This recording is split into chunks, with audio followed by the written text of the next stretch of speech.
Everyone, आपका स्वागत है इमॉर्टलिटी ऑफ गॉड के इस नए एपिसोड में। जैसे कि हमने पिछले एपिसोड में देखा था कि फैंग हान, शाओलिंग और ट्रायंगल की फाइट हो जाती है स्नेक किंग से, और वो स्नेक किंग एक बहुत बड़ा स्पिरिचुअल जाइंट अटैक उन तीनों के ऊपर कर देता है। ट्रायंगल तो अपने शिप में जाकर के गिरती है, मगर फैंग हान और शाओलिंग उस स्नेक के काफ़ी क्लोज होते हैं, जिसकी वजह से उन लोगों के ऊपर उसके अटैक का काफ़ी ज़्यादा इम्पैक्ट पड़ता है, जिसकी वजह से वो लोग बेहोश हो जाते हैं। आगे इस एपिसोड में भी दिखाया जाता है कि वो लोग बेहोश होकर के सीधे उस जाइंट स्नेक के मुंह में जा रहे होते हैं, और तभी हम देखते हैं कि फैंग हान एक अलग से इल्यूजन में फंस चुका होता है, क्योंकि उस जाइंट पाइथन स्नेक का जो अटैक होता है वो उन लोगों को इल्यूजन में फंसाने के लिए होता है। तभी ट्रायंगल इस चीज़ को समझ जाती है और वो चिल्ला करके कहती है फैंग हान बच के, मगर फैंग हान को तो वहाँ पे होंगी नज़र आ रही होती है और वो अपनी पास उसे बुला रही होती है। तभी ट्रायंगल अपने आइस ड्रैगन से उन लोगों के ऊपर अटैक करके उन लोगों को उस स्नेक के मुंह में गिरने से बचा रही होती है, बट वो ऐसा नहीं कर पाती है। वो ड्रैगन जैसे ही उन लोग के करीब जाता है, वो जाइंट सा स्नेक एक बहुत बड़ी दहाड़ मारता है, जिसकी वजह से एक साउंड वेव निकलती है और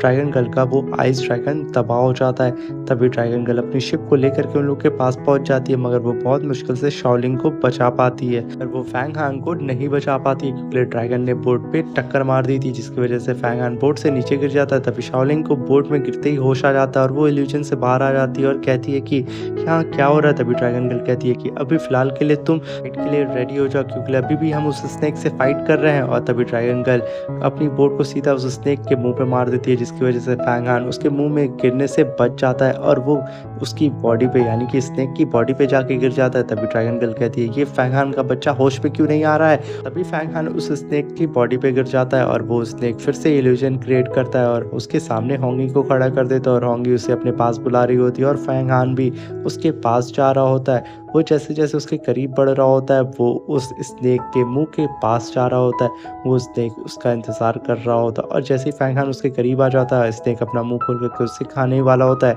और तुरंत ट्रायंगल चिल्ला के कहती है फैंग हान, और जैसे ही वो कहती है फैंग हान तुरंत होश में आ जाता है। वो तुरंत वहां से कूद करके बोट पे चला जाता है। तभी शाओलिंग कहती है कि मैंने तुम लोगों से कहा था ना कि तुम लोग उस बड़े से स्नेक को उंगली मत करो, मगर तुम लोगों को समझ पे नहीं आ रहा था। तुम लोगों को तो वहां पे और भी ज्यादा पावर की भूख थी, तुम लोग ना जाने कब बड़े होगे। तभी फैंग हान कहता है यहाँ पे बहस करने का कोई मतलब नहीं है, अभी फिलहाल के लिए हमें यहाँ से निकलना होगा।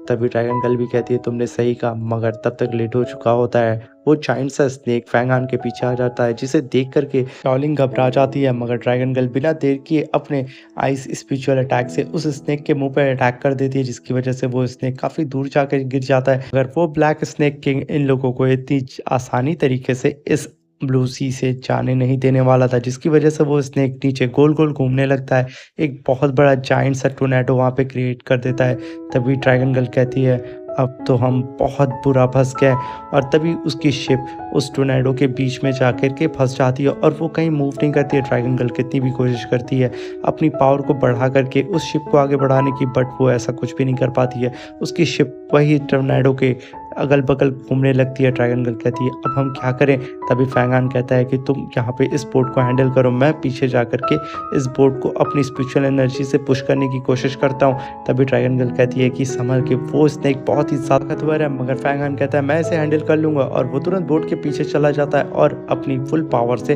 उस बोट को पुश करने लगता है। और ऊपर से ट्रायंगल भी अपनी फुल पावर से उस बोट को पुश करने की यानी कि आगे बढ़ाने की कोशिश कर रही होती है, बट वो दोनों ही की पावर मिल करके भी उस बोट को आगे नहीं बढ़ा पाती है, क्योंकि वो जो ब्लैक स्नेक किंग होता है वो बहुत ज्यादा पावरफुल होता है। तभी ट्रायंगल कहती है बस बहुत हुआ, वो स्नेक के ऊपर अपने आइस स्पिरिचुअल अटैक कर देती है, और फैंग हान भी अपने असुरा स्वॉर्ड को बाहर निकाल करके उस जाइंट से स्नेक के ऊपर अटैक करने लगता है। और यहाँ पे शाओलिंग भी उस स्नेक के ऊपर अटैक करने के लिए रेडी हो जाती है। वो तीनों मिल करके उस स्नेक के ऊपर अटैक करते हैं, और शाओलिंग सीधा उसकी आंख में जा करके अपनी स्वॉर्ड को घुसेड़ देती है, जिसकी वजह से उस स्नेक को काफी तकलीफ होती है और वो खूब तेज से दहाड़ने लगता है, मगर शाओलिंग उसके मुंह के एकदम करीब आ जाती है और उसे खाने वाला होता है। तभी शाओलिंग अपने आसपास एक बैरियर बना लेती है, मगर वो बैरियर उस स्नेक के सामने नहीं टिक पाता और वो शाओलिंग को अपने अंदर निगल लेता है। ये देख करके फैंग हान उसे बचाने के लिए चला जाता है, और यहीं पे ये सीन शिफ्ट होता है और हमें दिखाया जाता है कि इनवी एक बोट में बैठी होती है और वो भी साउथ सी के सफर पे निकल चुकी होती है, क्योंकि उसे भी गुसू डीमन बैटल फील्ड में जाकर के अपनी कल्टीवेशन को अपग्रेड करना था। और तभी उसके साथ आया हुआ बंदा जिसका नाम होता है शॉशी, वो कहता है कि किनवी, आखिर तुम गुसु बैटल फील्ड में क्यों जाना चाहती हो? किनवी कहती है कि मैं वहाँ जा कर के अपनी कल्टीवेशन को और ज़्यादा अपग्रेड करना चाहती हूँ। और ये जो शाओशी होता है वो साउथ सी का प्रिंस होता है। तभी वो कहता है कि तुम उस चीज़ की टेंशन बिल्कुल भी मत लो, क्योंकि मैं इस साउथ सी का प्रिंस हूँ और तुम्हारे लिए मैं तो यहाँ पे कुछ भी करूँगा और तुम बिल्कुल भी परेशान मत होना। यहाँ पे तुम्हें कोई भी खतरा नहीं होगा। अगर कोई खतरा होगा भी तो उससे पहले उसको मुझसे टकराना होगा। तभी किनवी खड़ी हो जाती है और कहती है कि तुम इस चीज़ की टेंशन बिल्कुल भी मत लो, क्योंकि ये सीनियर ब्रदरहुड यांडू ने मुझे एक गिफ्ट दिया है। तभी वो शाओशी कहता है कि गिफ्ट, ऐसी कौन सी चीज़ दी है? तभी किनवी अपने पास से सीनियर हुटियांडू का दिया हुआ गिफ्ट बाहर निकालती है। ये वही इविल गार्ड होता है जिसे सीनियर हुटियांडू ने रिफाइन किया था। किनवी कहती है कि इस इविल गार्ड की पावर इतनी ज़्यादा है कि अगर इसके सामने सुपर नेचुरल रेलम का कोई बंदा भी आ जाए तो भी वो इसके सामने नहीं टिक सकता है। और हाँ, ये गिफ्ट मुझे पर्सनली सीनियर ब्रदरहुड यांडो ने दिया हुआ है और इस इविल गार्ड के अंदर से जितनी भी इविलनेस थी उन्होंने इसे रिफाइन करके एक प्योर गार्ड में ट्रांसफॉर्म कर दिया है। तो मुझे नहीं लगता कि मुझे किसी की ज़रूरत पड़ेगी इस साउथ सी के सफ़र में। तभी शाओशी कहता है कि तुम पर कोई मुसीबत आएगी तब ना तुम इसे इस्तेमाल करोगी, मेरे रहते हुए तुम पर कोई मुसीबत नहीं आएगी। और यहाँ हमें पता चलता है कि ये भी किनवी को पसंद करता है। आखिर इस लड़की में है क्या यार कि सब के सब इसे पसंद करें, यानी कि जितने भी कैरेक्टर हैं इस सीरीज़ में ज़्यादा से ज़्यादा इसी को पसंद करते हैं। और तभी हम देखते हैं कि नानत्यांग और मास्टर युआन भी वहाँ पे होते हैं। तभी नानत्यांग निकल के कहता है कि तुम वही बंदे हो ना जिसका फादर एक भगौड़ा था और तुम यहाँ पे कह रहे हो कि तुम किनवी और हम लोगों को प्रोटेक्ट करोगे। इस बात को कह करके वो आगे बढ़ने लगता है। तभी शाओशी कहता है कि मेरा फादर कोई भगौड़ा नहीं था, मेरे फादर के पास रियल सुपरनैचुरल की रेलम की पावर थी और उससे मिलने के लिए, यानी कि मेरे फादर से मिलने के लिए तुम्हारे सीनियर ब्रदरहुड यांडू तक आते थे और उन्हें ग्रीट करते थे। बस वो साउथ सी के सफ़र पे निकले और गुसु मॉन्डेन की ओर, यानी कि गुसु डीमन बैटलफील्ड की ओर वो आज तक वापस नहीं आए हैं और वो कोई भगौड़े नहीं है। अगर तुमने ऐसा दोबारा बोला तो मुझसे बुरा कोई नहीं होगा। तभी नानत्यांग कहता है जो सच है वो मैं बता रहा हूँ, ना कि मुझे झूठ बोलने की आदत है ना ही सुनने की। तभी शाओशी नानत्यांग को तंग कसते हुए कहता है झूठ बोलने की और सच सुनने की, तो क्यों ना मैं भी एक सच तुम्हें बताऊं। मैंने सुना है कि फैंग यान से तुम्हारी बहुत बुरी फाइट हुई थी और फैंग यान ने तुम्हें कुत्तों की तरह धोया है, इतनी बुरी तरीके से धोया है कि तुम्हें बचाने के लिए वोंग लुओ को आना पड़ गया था और तुम उस बैटलफील्ड से दुम दबा करके भाग गए थे। और ये सारी बात मुझे बताने वाली किनवी है। ये सुन करके नानत्यांग और ज़्यादा भड़क जाता और किनवी को एक कोल्ड लुक देता है। तभी शाओशी कहता है कि तुम किनवी को क्या देख रहे हो, तुम मुझसे बात करो ना, तुम एक नंबर के भगौड़े हो और ना जाने क्यों सीनियर ब्रदर वोंग लुओ तुम पे इतना ज़्यादा पैसा खर्च करते हैं और इतनी सारी मेडिसिन्स और हर्ब्स तुम्हें देते हैं। तुम एक कचड़े हो, तुम्हें तो सिर्फ एक डस्टबिन में होना चाहिए, कूड़ेदान में। और तो और मैंने ये भी सुना है कि फैंग यान ने तुम्हें इस तरीके से धोया था कि तुम अपने घुटनों के बल बैठ करके रो रहे थे, तुम तो उठ भी नहीं पा रहे थे, तुम्हारे पास इतनी भी पावर नहीं थी कि तुम खड़े होकर के अपने आप को डिफेंड कर सको। अगर तुम उस बैटलफील्ड में रुकते तो ज़रूर फैंग यान अपनी स्वॉर्ड से, यानी कि असुरा स्वॉर्ड से तुम्हारे टुकड़े कर देता। मगर खैर बनाओ कि तुम्हारे ऊपर वोंग लुओ का सपोर्ट है, इसकी वजह से तुम बच गए, वरना आज तुम मेरे सामने खड़े होकर के बकवास नहीं कर रहे होते और क्या पता फैंग यान अब तक तो तुम्हें जान से मार भी चुका होता। मास्टर युआन यहाँ पे देखते हैं कि गर्मा गर्मी बहुत ज़्यादा बढ़ रही है, इस वजह से वो बीच में आ जाते हैं नानत्यांग और शाओशी के और वो कहते हैं कि आप लोग प्लीज़ शांत हो जाए। चारों को ही ना चाहते हुए भी एक साथ ही साउथ सी का सफ़र करना है, तो बेहतर यही होगा कि हम लोग आपस के गिले शिकवे को बुला करके इस सफ़र को स्टार्ट करते हैं और गुसु डीमन बैटलफील्ड की ओर आगे बढ़ते हैं। युआन शाओशी को ग्रीट करके कहता है कि प्रिंस, आप इस साउथ सी के प्रिंस है तो आप हमें अच्छी तरीके से गाइड कर सकते हैं, तो प्लीज़ हमें बताइए हमें किस साइड चलना और हमें क्या करना होगा। तभी शाओशी कहता है कि इस सी के चारों तरफ कई सारे स्पिरिचुअल ग्रास हैं, अगर तुम उन ग्रास को पा जाओगे तो तुम अपनी कल्टीवेशन को बहुत जल्दी अपग्रेड कर सकते हो और तुम्हें कभी थकावट फील नहीं होगी। नानत्यांग भी वहाँ पे युआन की बात पे एग्री हो जाता है और वो कहता है कि जैसा ही मास्टर युआन कहेंगे मैं वैसा ही करूँगा। और तभी नानत्यांग की ये बात सुन करके शाओशी कहता है कि क्या बात है बच्चे, तुम इतनी जल्दी समझदार कैसे हो गए हो। और तभी शाओशी कहता है कि मेरे फादर ने इस साउथ सी को गाइड करने के लिए कई सारे सुपर नेचुरल रेलम के गार्ड्स को अपॉइंट किया है, जिसकी वजह से वो लोग इस पूरे साउथ सी को गाइड करते हैं और किसी भी अननोन पर्सन को यहाँ पे आने नहीं देते हैं। और वो लोग कभी नहीं सोते। वो इतने ज़्यादा पावरफुल हैं कि उनकी नज़रों से कोई भी बच नहीं सकता है। वो यहाँ पे फिर से अपने फादर की लंबे-लंबे बखड़े गा रहा होता है और ये बात सुन कर के यहाँ पे अंत्यांग का तो पारा फिर से हाई हो रहा होता और वो यहाँ पे शाओशी के ऊपर गुस्सा आ रहा होता, मगर वो अपने गुस्से को शांत करके उसकी बकवास को सुन रहा होता। और शाओशी अपने किंगडम के बारे में, अपने फादर के बारे में बहुत लंबी-लंबी छोड़ रहा होता और अपनी पावर के बारे में छोड़ रहा होता है। और तभी शाओशी पलटता है और कहता है कि तुम लोग बेवजह यहाँ पे परेशान हो रहे हो। जब मैं यहाँ पे हूँ तो तुम लोगों को मैं आराम से इस साउसी के सफ़र पे लेकर के जाऊँगा और गुसु डीमन बैटलफील्ड पे तो मैं यूँ चुटकी में तुम लोगों को पहुँचा दूँगा। शाओशी की ये बात सुन कर के नानत्यांग से रहा नहीं जाता है। वो तंग कसते हुए कहता है कि चुटकी बचा करके पहले साउथ सी से अपने फादर को तो ढूंढ के निकाल दो, वो भी तो शायद गुसु डीमन बैटलफील्ड में गए थे और तुम यहाँ बात कर रहे हो हमें बचाने की। और तभी मास्टर युआन नानत्यांग को शांत करके कहते हैं कि तुम्हें पता है ना, वांग लुओ ने हमें यहाँ पे भेजा हुआ है, तो किसी मकसद से हमें यहाँ भेजा है, तो बेहतर ये होगा नानत्यांग अपने गुस्से को तुम साइड करो, शाओसी यानी कि प्रिंस के साथ कोऑपरेट करो। इस बात को सुनकर के किन्वी भी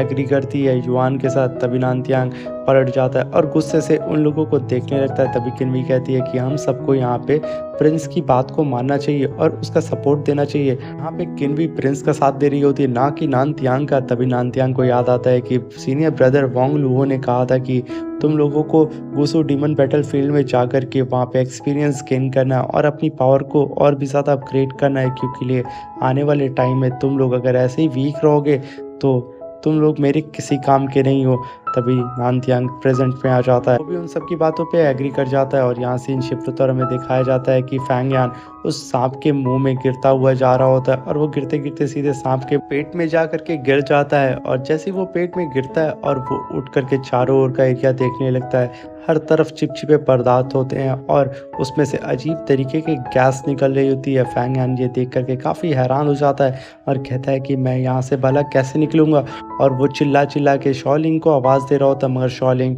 वहाँ पे कोई रिस्पांस नहीं गिर देती है। तभी फैंग यान गुस्से में आकर के अपनी असुरा शॉट को बाहर निकालता है और कहता है कि मुझे कैसे भी करके यहाँ से बाहर निकलना और किन्वी को ढूंढना है। और वो चारों तरफ स्लैश अटैक करने लगता है और शॉलिंग को ढूंढने लगता है, मगर वो जितना भी स्लैश अटैक करता है वो सारी एनर्जी वो स्नेक अपने अंदर एब्जॉर्ब कर लेता है। यहाँ तक कि फैंग यान की बॉडी से भी वो उसकी पावर को यानी कि स्पिरिचुअल एनर्जी को कंज्यूम कर रहा था। फैंग यान ये चीज़ जब सेंस कर पाता है तो वो समझ जाता है कि मुझे कम से कम यहाँ पे अटैक करना होगा और वो शांत होने की कोशिश करता है, मगर उसे अभी भी समझ में नहीं आता है कि वो यहाँ से कैसे निकले। और तभी उसके अंदर से ड्रैगन बाहर निकलता है और कहता है क्या बात है मेरे बच्चे, मैं कुछ पल के लिए आराम करने क्या निकल गया, तुमने मुझे यहाँ स्नेक के पेट में ला करके खड़ा कर दिया। फिर ड्रैगन कहता है कि तुम अपनी इस असुरा शॉट को अपने पास रखो और हाँ अपनी कम से कम स्पिरिचुअल एनर्जी को यूज़ करना, क्योंकि ये स्नेक तुम्हारी स्पिरिचुअल एनर्जी को रिफाइन कर रहा है और तुम जितनी भी ज़्यादा अपनी स्पिरिचुअल एनर्जी यूज़ करोगे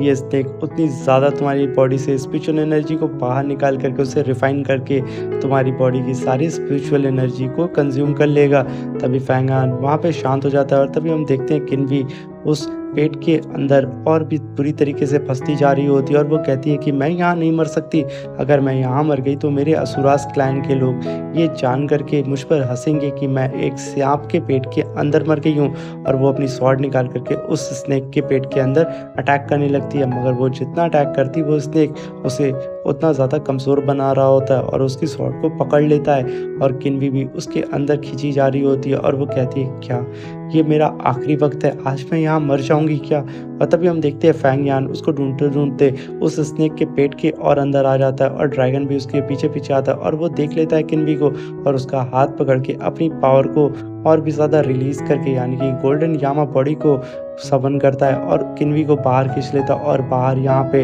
ड्रैगन गर्ल उस स्नेक से फाइट कर रही होती है और जैसे ही वो जाइंट सा स्नेक ड्रैगन गर्ल की बोट पे अटैक करने वाला होता है, ड्रैगन गर्ल उस बोट के चारों तरफ कई सारे आइस क्रिस्टल बना देती है और एक पिरामिड बना देती है, जिसकी वजह से वो स्नेक आइस पिरामिड से अपनी बॉडी को चारों तरफ से लपेट लेता है और उसे क्रैक करने की कोशिश करता है। और ड्रैगन गर्ल भी नीचे से उसके ऊपर कई सारे स्पिरिचुअल अटैक कर रही होती है और तभी हम देखते हैं कि फैंग यान वहाँ पे शॉलिंग को पा जाता है और वो काफ़ी बड़ा स्पिरिचुअल अटैक उसके पेट पे करता है, जिसकी वजह से उस स्नेक का पेट थोड़ा-सा फट जाता है और वो शॉलिंग को लेकर के उसके पेट से बाहर आ जाता है। इस स्नेक को इतना दर्द होता है जिसकी वजह से वो उस पिरामिड को छोड़ के नीचे गिर जाता है और मौका पाते ही ड्रैगन गर्ल अपनी बोट को लेकर के आसमान में फ्लाई करने लगती है और फैंग यान शाओलिंग को लेकर के उस बोट में आ जाता है और उसे नीचे रख के कहता है कि ड्रैगन गर्ल से हमें इस स्नेक के ऊपर बहुत बड़ा अटैक करना होगा, क्योंकि मुझे नहीं लगता कि हमारा कोई भी मामूली अटैक इस स्नेक के ऊपर असर करेगा। तभी फैंग यान उस बोट से नीचे उतर जाता है और अपने वुल्फ डीमन गार्ड को पहन लेता है और उस स्नेक के ऊपर अटैक करने के लिए चला जाता है और ड्रैगन गर्ल भी अपने बहुत बड़े स्पिरिचुअल आइस ड्रैगन को समन कर लेती है और यहाँ पे फैंग यान उस बड़े से जाइंट स्नेक के ऊपर अपनी असुरा स्वॉर्ड और इविल गार्ड यानी कि डीमन वुल्फ गार्ड्स पहन करके उस जाइंट से स्नेक के ऊपर अटैक कर रहा होता है। साथ में वो अपनी आई निडल स्वॉर्ड से भी उस जाइंट से स्नेक के ऊपर अटैक कर रहा होता है, जिसकी वजह से वो जाइंट स्नेक काफ़ी हद तक कमज़ोर नज़र आ रहा होता है और वो जैसे फैंग यान को खाने वाला होता है वो उसके मुंह में ही अपनी आई निडल स्वॉर्ड को घुसेड़ देता है और मौका पाते ही ड्रैगन गर्ल अपने आइस ड्रैगन से उस बड़े से स्नेक के ऊपर अटैक कर देती है, जिसकी वजह से वो वहाँ पे फ्रीज़ हो जाता है और वो काफ़ी ज़्यादा घायल हो जाता है, जिसकी वजह से वो स्नेक ज़मीन की यानी कि समुंदर के अंदर भागने लगता है। मौका पाते ही फैंग यान भी अपनी आइस निडल से कई मल्टीपल निडल्स बना करके उस स्नेक के ऊपर अटैक कर देता है, जिसकी वजह से वो और भी ज़्यादा घायल हो जाता है और वो अपनी जान बचाने के लिए पानी के अंदर भाग जाता है। और यहीं पे हमारा ये एपिसोड ख़त्म हो जाता है।